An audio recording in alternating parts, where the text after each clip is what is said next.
name is Kalidas Shetty, and I'm a professor of plant science here at NDSU.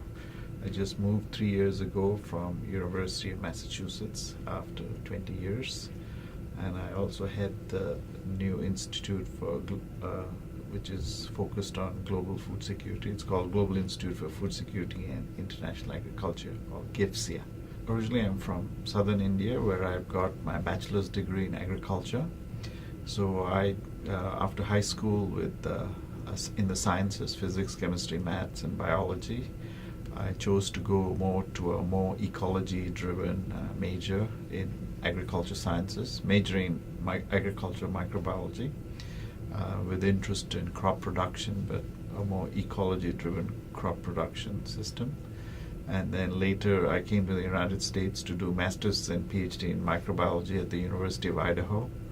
And then after PhD went to Japan for postdoctoral studies in plant molecular biology.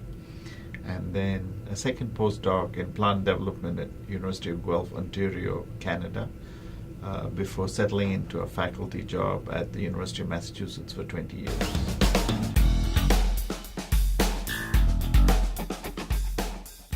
My own father was a medical doctor, and he really served the less well-to-do population, and so that inspired me a lot. And one of the things that he did in his medical practice is not just give medicine, but he also had empathy and kindness and compassion. So that really inspired me, and I looked at the world with a wider lens as a result. And so this served my high school, where I was inspired by my chemistry teacher. So that's why I was able to link ecology and chemistry together. And I also had passion for geography and the world around me. And so that's my early inspiration, my own father and my chemistry teacher in high school.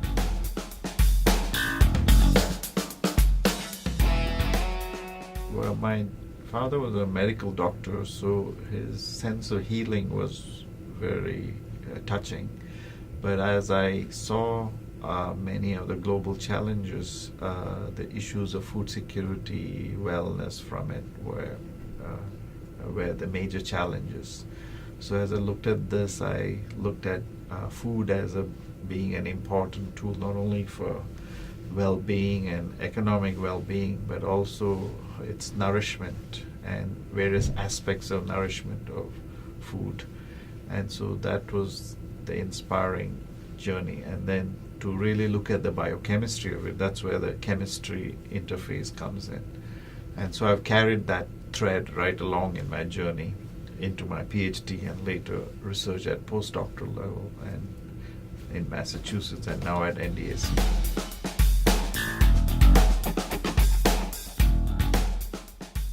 We're developing food systems for health, particularly non-communicable chronic disease like type 2 diabetes and complications. Most of these chronic diseases are actually coming from breakdown in food system and bad food and bad diet. And therefore, how we rework that in order to counter it is the thrust of my research. And the metabolic basis of how we redesign this food is also the same platform for helping to develop better foods to withstand climate change. So you need more resilient crops and food systems. So we are working on that area too, to develop crops for health and crops for climate resilience.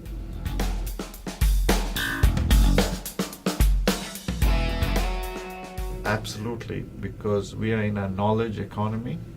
And in a knowledge economy, just classroom is not enough. They need to have practical work and also how knowledge is created. So you understand how knowledge is created only by doing research, because in research you go into uncharted creation of new knowledge. And so research is very integral for young people, and to stimulate them and to be better prepared to be in the knowledge economy and to be part of it as well.